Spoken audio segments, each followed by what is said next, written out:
আপনার কোন দলের?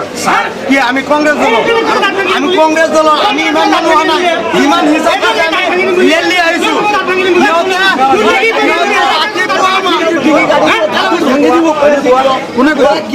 একো কোৱা নাই, আমি একো কোৱা নাই।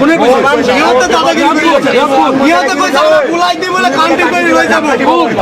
বিজেপি বিলাকে কৈ আছে তুমি কি কৈছা? আমি গুণ্ডা আমি কাউণ্টিং কৰিব আহিছো।